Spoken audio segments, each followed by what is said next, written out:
David Hobbs stays with boyhood friend Dave Batt and his family in Pacific Palisades, California. Stream here, it's great. We catch a few trout down here. But, with the tension of a big race 1 week away, David relaxes and unwinds. Very, very English, it's great. You've got to be cool and calm about the whole thing. It's one of those times when you and you alone are in charge of your destiny, and you hold the whole thing in your own hands. I think that's probably one of the things that makes it interesting to people, either consciously or subconsciously. They really are the master of their own destiny out there. I've always had a fairly competitive nature at school. I was hopeless academically, but I was quite good at sports events. I can't bear heights, for instance, but I do like speed. I've got the best of both worlds. I've got the competition, and of course I've got the speed as well. You're not going to be racing forever. No, true, but I'll be racing for 5 or 6 years yet, I would think, at least. Maybe 10. I'm like Graham, I'll be racing for another 10 or 12 years until I'm an old man staggering around. When I left school, I went to work for the Daimler Car company in Coventry, England, who, surprisingly enough, made cars. And I was an apprentice there. And there were a lot of other apprentices, and we were all very keen on cars, and we had a little motoring club. We used to do rallies and stuff like that. And I just thought, well, why don't I go racing? Because all you needed was a license and join a club. It's very easy, really. And that's how I started, in a real small way. And it sort of breeds obviously, when you're racing against people at 200, coming up against somebody who you can't trust implicitly in the car. And this breeds, you know, off the track, a similar sort of trust and like. And I'm hoping that by the time next Sunday comes around, we'll be going even more competitively and maybe even win the race. Next Sunday, I'll have 720 horsepower.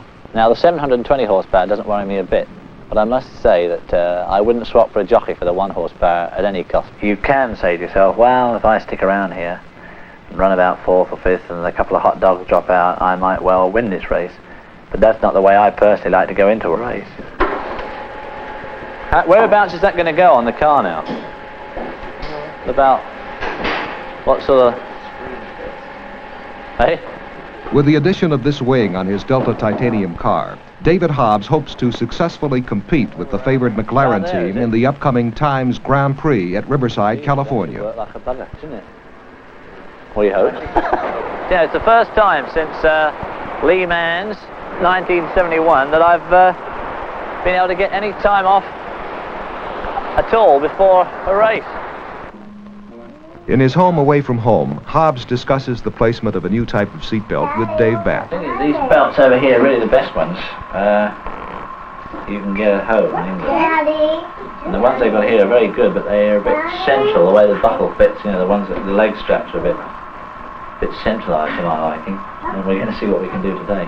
Whoop. That's still not going to be right, is it? Yeah. It's still going to go right over the middle of... Oh, quite sure of that bit. Get to the end of the straight, rotate. Hey? Well, the crew we've got working on the car, they're all very experienced guys, and they've done a tremendous job in even getting this car to this race at all, because only 5 or 6 weeks ago, it was a few spares and bits and pieces lying around in the shop, and had been bought up at an auction for a song. Everybody said that he'll never do it, he'll never get it running this year. Fantastic, aren't they? Really incredible. Speaking as one that can't even wrap up a bloody Christmas present in paper, how the hell you bend it like that? What? Oh dear, is this a double membership job?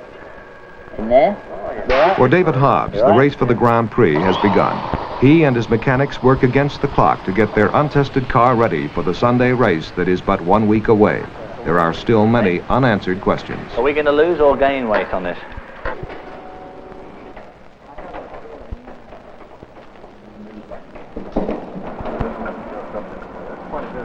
Monday morning, 6 days before the race, Hobbs and his crew have the wing on the car for the first time. How much does that read? This looks like 14. With last-minute trims and adjustments, the car is ready for the first test run.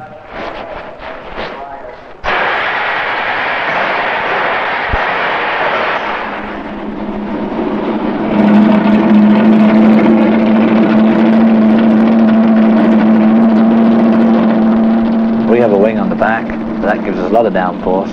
I think our downforce just literally pushes the car onto the road and stops it fishtailing around too much.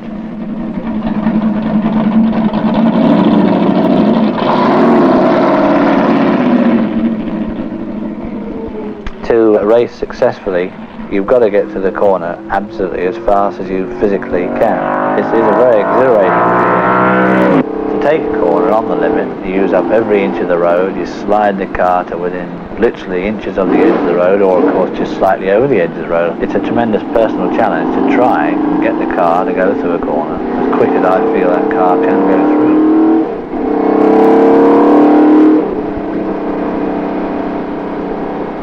We've had to put on an extra large steering wheel. Normally we wouldn't have a steering wheel as large as that, so my arms move further. Every time I turn the corner, my arms move further than is really absolutely desirable in a racing car.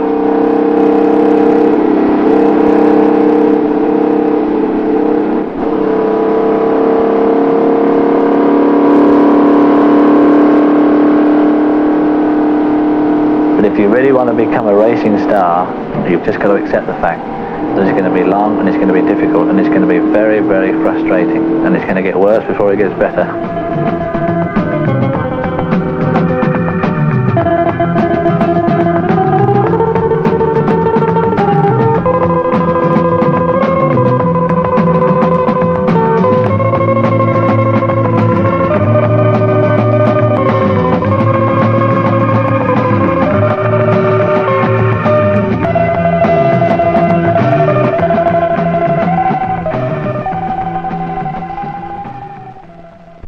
Friday morning. Practice runs show adjustments are still in order. What's it doing, David? Lifting? Yeah. Front's lifting and something's knocking somewhere. Check the studs, the wheel studs. Even down to those seemingly insignificant wheel studs, David and his crew realize from past disappointments that nothing can be taken for granted.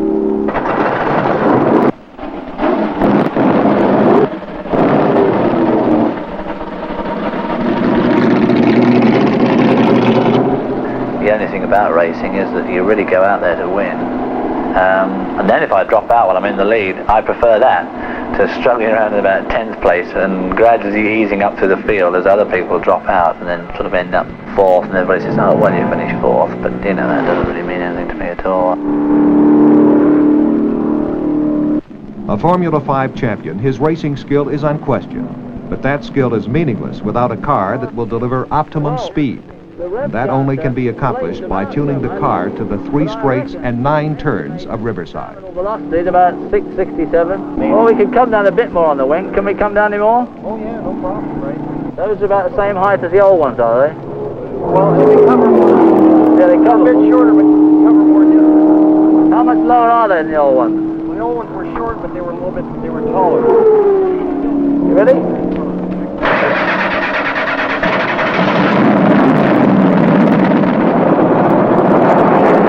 By the time I go out and do 6 laps, 7 laps to warm the car up, that's 9 minutes gone, and then come in, blokes have a look over it, go out and do a few more laps. You know, the time goes by fantastically quickly just when you want it to drag a bit. Crew Chief Lou Spencer records David's best practice lap at 36.3. If there are no mechanical problems, Hobbs and his crew will have the necessary time to adjust and fine-tune the car to qualify high enough to be a real threat to the McLaren team.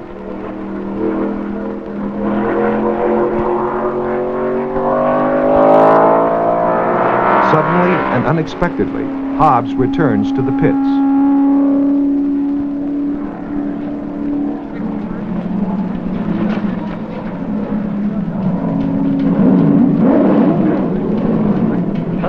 You got down to 36.3, did you see?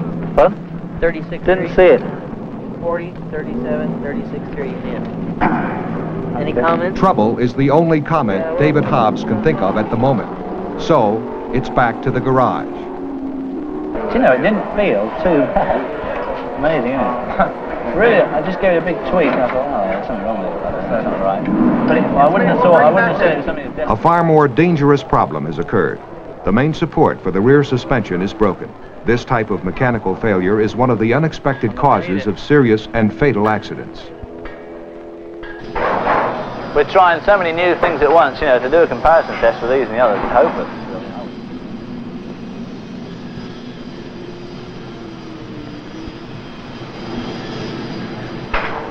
least we're only a couple of seconds off the pace today. What was fast lap? 34.45 at Revson. And your fastest? 36.3. It's only 1.9 off the fastest lap. Right. 1.9. 1.85. When the cross member finally did break, I'd just done a lap, which is the best lap I've done all day, and I was balked badly on that lap, and I felt pretty confident that I'd have been down into the 34s, which would have brought me down in competitive time with Jackie Stewart. Riverside, early Saturday morning. With the cross member repaired, Hobbs is turning in even faster practice laps than yesterday. Unexpectedly, Hobbs returns to the pits. It was fine, and suddenly on that lap it all just went to... Where'd you feel it? Back in, just hung itself out going through this thing on the straight. Through the little kink? Yeah. They're the most terrific learn. If there is anything broken now, David's worst fears will have been realized. With only 1 hour left before the final qualifying period, there is no time for repairs. Felt funny. No sign of anything. Is there loose? Going through that leg on the straight, it gave the most horrendous lurch.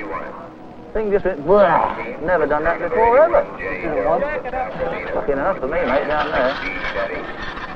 Was it just like you hit Despite the introduction of sophisticated space-age metals and parts to auto racing, the wear and tear on the cars and the drivers is incredible. Poor David, he's about to have a hemorrhage.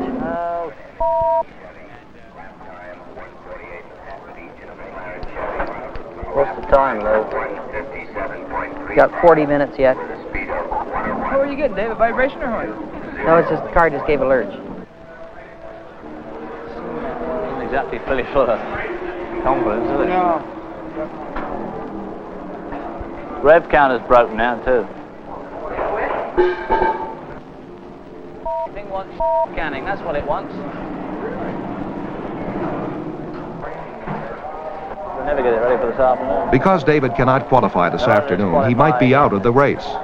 He shares the problem that a broken assembly has created with Sterling Moss. I don't even know that we can even but the principle should be established that if you are ready within the qualifying period and you can bona fide show that it wasn't that you just didn't want to be with your fast one or something, you know, like you can. Although not officially qualifying, David is assured of a starting position on Sunday. Last. Sunday, they started to arrive early at the Riverside International Raceway. By 11 a.m., the parking lots and grandstands were filled to capacity.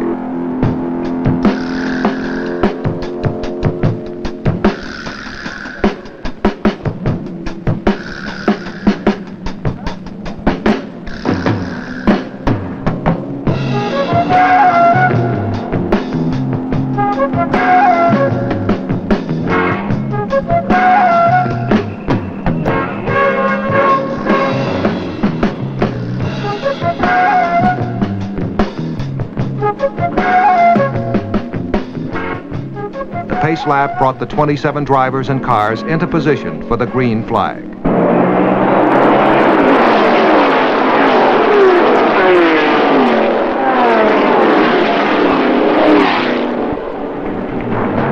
The lead cars are orange McLarens, driven by the McLaren team of Dennis Hulme and Peter Revson, followed by Jackie Stewart in a Lola and George Fulmer in another McLaren.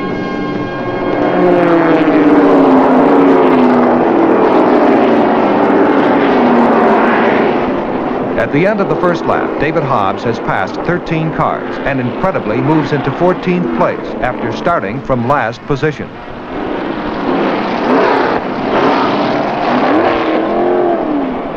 The three leaders are Hulme, Revson, and Stewart as the cars move through the S's into turns 5 and 6.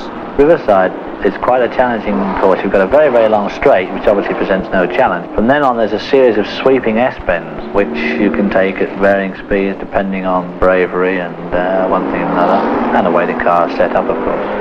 Hobbs now is in 11th place, moving up on a Ferrari driven by Jim Adams.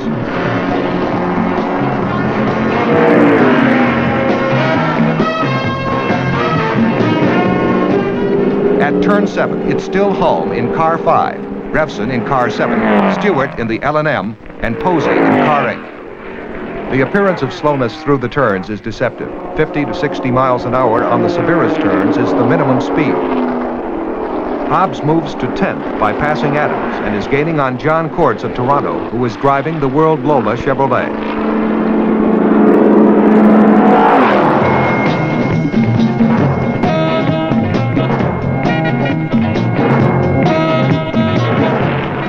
Hobbs now moves into 9th place on the straights.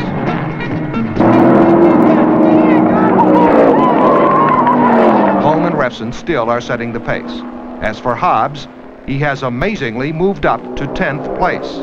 Hobbs is close on the heels of Redmond, number 38. He has just passed Redmond and is closing in on Maschenbacher's McLaren.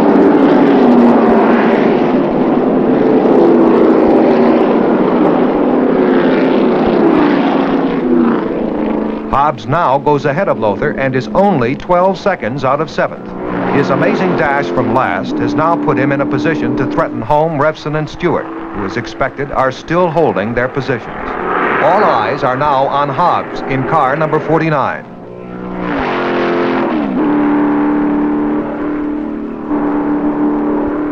Hobbs is moving up on Hiroshi Kazato of Japan in car number 88.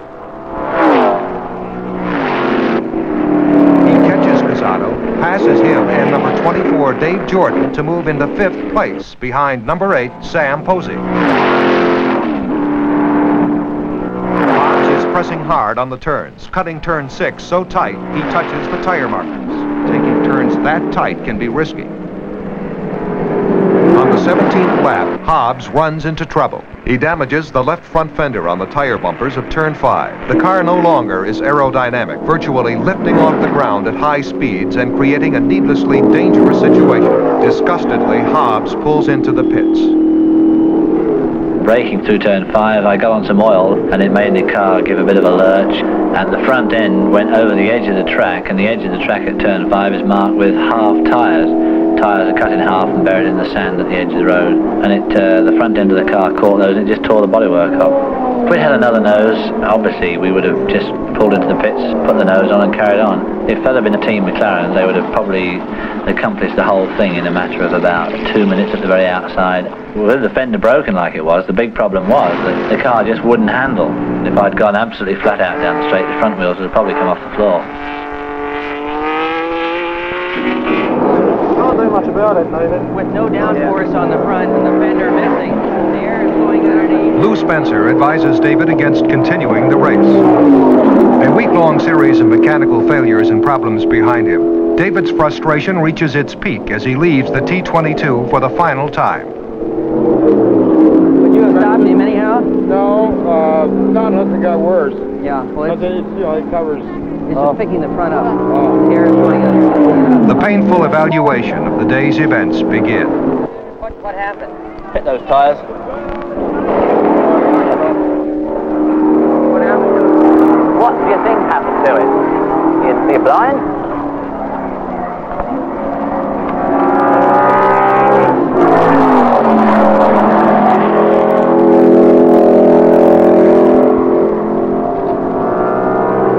Team sponsor Sam Winston does his best to console David.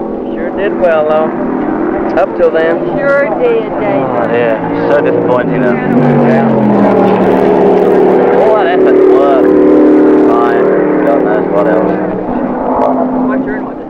I guess they'd call it 5, I suppose. Well, that just me right off, that does.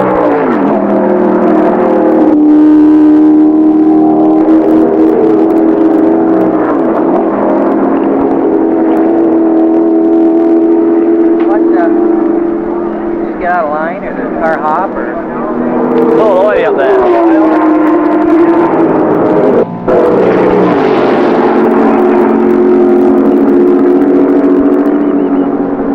And it just gave a bit of a slip and took the tires, that's all there was to it.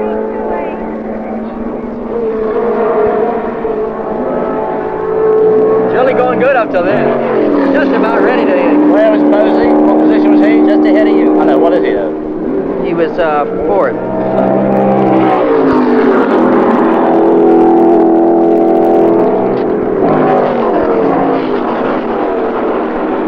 While David Hobbs contemplates what might have been, Denny Holm enjoys what is. a victory in the Los Angeles Time Grand Prix, and a check for $20,000. The crowd at Riverside leaves, not surprised at the result.